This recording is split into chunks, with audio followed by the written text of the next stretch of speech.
പുതിയ വീഡിയോയിലേക്ക് എല്ലാവർക്കും സ്വാഗതം. ഇന്നത്തെ വീഡിയോയിൽ ഞാൻ ഉൾപ്പെടുത്തിയിരിക്കുന്നത് കറണ്ട് അഫയേഴ്സാണ്. എല്ലാ മത്സര പരീക്ഷകളിലും പ്രധാനപ്പെട്ടതായിട്ട് കാണുന്ന 2-3 ക്വസ്റ്റ്യൻസ് കറണ്ട് അഫയേഴ്സിൻ്റേതാണ്. അപ്പോൾ ഉറപ്പായിട്ടും പഠിക്കേണ്ട ഒരു പോർഷനാണ് കറണ്ട് അഫയേഴ്സ്. വേഗം തന്നെ നമുക്ക് ക്ലാസ്സിലേക്ക് കടക്കാം.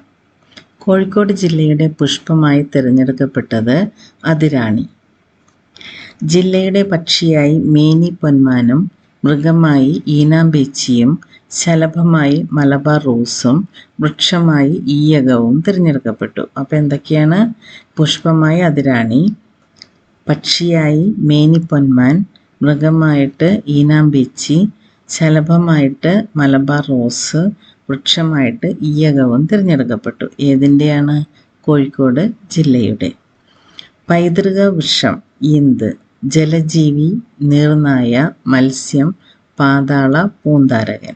അപ്പോൾ ഇത്രയും കാര്യങ്ങളാണ് കോഴിക്കോട് ജില്ലയുടേതായിട്ട് ലേറ്റസ്റ്റായിട്ട് തിരഞ്ഞെടുക്കപ്പെട്ടത്. അടുത്തത്, അതിഥി തൊഴിലാളികളുടെ മക്കളെ അങ്കണവാടികളിലും സ്കൂളുകളിലും എത്തിക്കാൻ പൊതുവിദ്യാഭ്യാസ വകുപ്പിൻ്റെ നേതൃത്വത്തിൽ ആരംഭിച്ച പദ്ധതി ആയിയെ ഏക് സാത്ത് സീഖേ, അതായത് വരൂ ഒരുമിച്ച് പഠിക്കാം. എന്താണ്? അതിഥി തൊഴിലാളികളുടെ മക്കളെ അംഗനവാടികളിലും സ്കൂളുകളിലും എത്തിക്കാൻ പൊതുവിദ്യാഭ്യാസ വകുപ്പിൻ്റെ നേതൃത്വത്തിൽ ആരംഭിച്ച പദ്ധതിയാണ് ആയിയെ ഏക് സാത്ത് സീഖേ, വരൂ ഒരുമിച്ച് പഠിക്കാം. ഈയിടെ അന്തരിച്ച പ്രമുഖ ഇന്ത്യൻ ജ്യോതിശാസ്ത്രജ്ഞൻ ആരാണ്?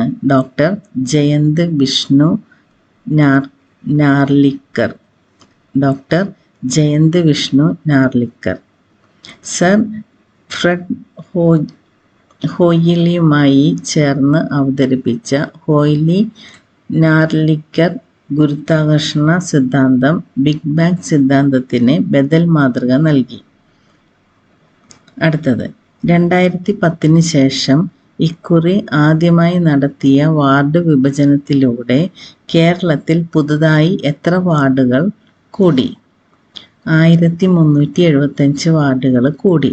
അപ്പോൾ ആകെ വാർഡുകൾ 17,337 വാർഡുകളുണ്ട്.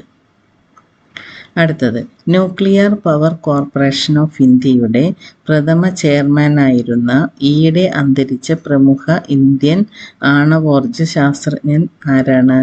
Doctor MR Srinivasan. Nuclear power corporation of ഇന്ത്യയുടെ പ്രഥമ ചെയർമാനായിരുന്ന ശാസ്ത്രജ്ഞൻ ആരായിരുന്നു? Doctor MR Srinivasan. അന്താരാഷ്ട്ര മാൻ ബുക്കർ നേടിയ കന്നഡ എഴുത്തുകാരി ആരാണ്? അന്താരാഷ്ട്ര മാൻ ബുക്കർ നേടിയ കന്നഡ എഴുത്തുകാരിയാണ് ബാനു മുഷ്താഖ്. ഹാർട്ട് ലാമ്പ് എന്ന കഥാസമാഹാരമാണ് അവാർഡിന് അർഹമായത്. ഇംഗ്ലീഷ് പരിഭാഷ നടത്തിയത് ദീപ ഫസ്തിയാണ്. അപ്പോൾ എന്താണ്? അന്താരാഷ്ട്ര മാൻ ബുക്കർ നേടിയ കന്നഡ എഴുത്തുകാരി ആരാന്ന് ചോദിച്ചാൽ ബാനു മുഷ്താഖ്.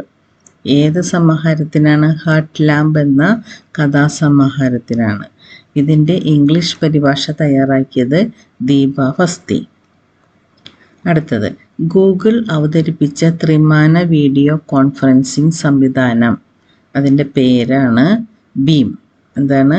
ഗൂഗിൾ അവതരിപ്പിച്ച ത്രിമാന 3D വീഡിയോ കോൺഫറൻസിംഗ് സംവിധാനത്തിൻ്റെ പേരാണ് ബീം. പരീക്ഷണഘട്ടത്തിൽ ഇത് അറിയപ്പെട്ടത് പ്രോജക്റ്റ് സ്റ്റാർലൈൻ എന്നാണ്. അടുത്തത്, 2 ഛിന്നഗ്രഹങ്ങളെ കണ്ടെത്തിയ മലയാളിയായ 13കാരൻ ആരാണ്? സൂര്യനാരായണൻ. നീലീശ്വരത്താണ് വീട്. അപ്പോൾ 2 ഛിന്നഗ്രഹങ്ങളെ കണ്ടെത്തിയ മലയാളിയായ 13കാരൻ്റെ പേരാണ് സൂര്യനാരായണൻ.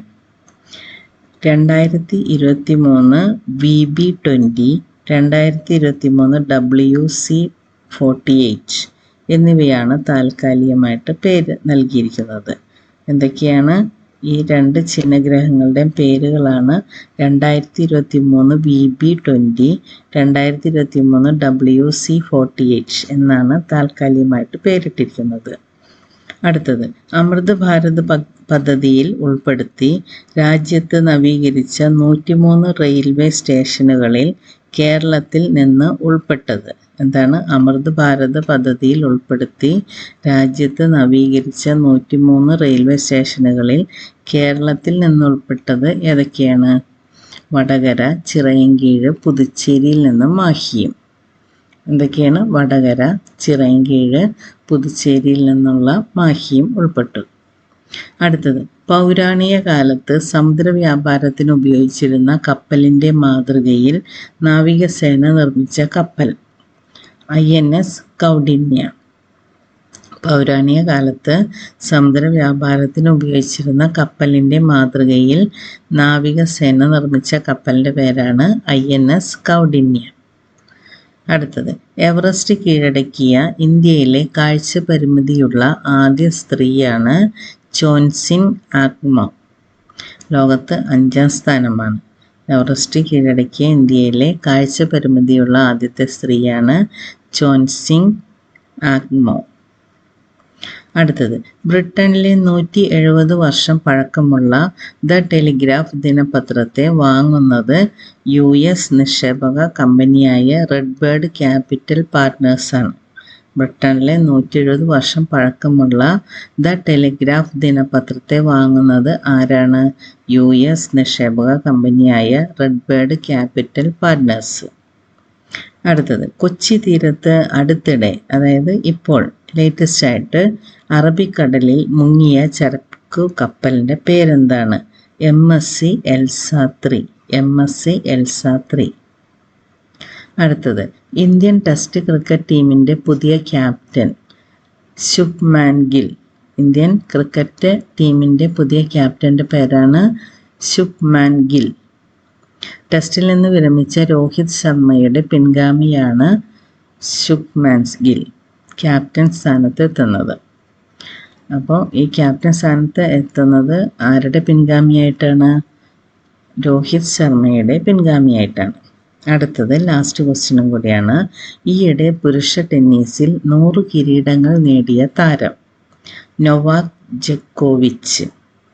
ഈയിടെ പുരുഷ ടെന്നീസിൽ 100 കിരീടങ്ങൾ നേടിയ താരമാണ് നൊവാക് ജോക്കോവിച്ച്. ജനീവ ഓപ്പണോടെ നേട്ടം ജിമ്മി കോണേഴ്സിലെ 109, റോജർ ഫെഡററിലെ 103 എന്നിവരാണ് ജോക്കോവിച്ചിന് മുന്നിലുള്ളത്. അപ്പോൾ ഇതോടെ ഇന്നത്തെ ഈ കറണ്ട് അഫയേഴ്സ് ഇവിടെ ഞാൻ വൈൻഡപ്പ് ചെയ്യുകയാണ്. പുതിയ വീഡിയോയുമായിട്ട് വേഗം തന്നെ വരാം. Thank you for watching.